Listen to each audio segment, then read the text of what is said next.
Almost 2 weeks after the Nakba Day protests, the families of victims of Israel's recent violence have decided to file lawsuits against the Israeli army for firing at unarmed civilians. Several lawyers and legal experts have announced that they will file a lawsuit on behalf of the families of those who were wounded or killed by Israeli gunfire.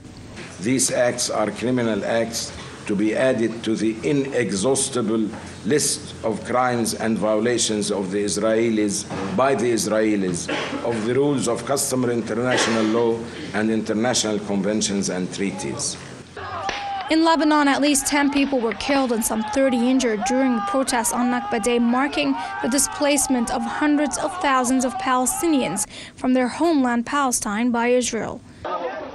The Israeli forces on the Blue Line, the withdrawal line of the Israeli army in the year 2000, fired at the protesters who marched towards the bordering fence, which is still not an internationally recognized border. Legal experts say they have enough judicial evidence for a case, and the victims have decided to go all the way. The families of the victims are saying that they're not actually reacting by saying we want revenge. They're not acting by saying we want war. They're not acting by saying we want to bomb Israel, we want to kill Israelis. They're acting by saying we want access to justice. Can anyone deny them that right? Muhammad is one of those Palestinian refugees who are protesting near the border. He said he would stop at nothing to return back. On Nakba Day, we wanted to tell the Israeli enemy that we will fight to go back by any means. We will not surrender.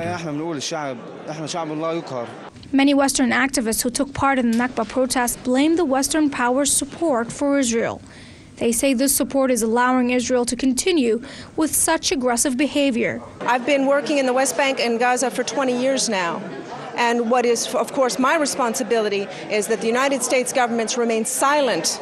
It is important to have these lawsuits, but the real change is going to have to come from all of us, and especially those who remain silent when these kind of killings are happening and when this kind of injustice continues for the Palestinians. Over 14 Palestinians were killed during the protests to mark the 63rd anniversary of Nakba Day in Lebanon and Syria.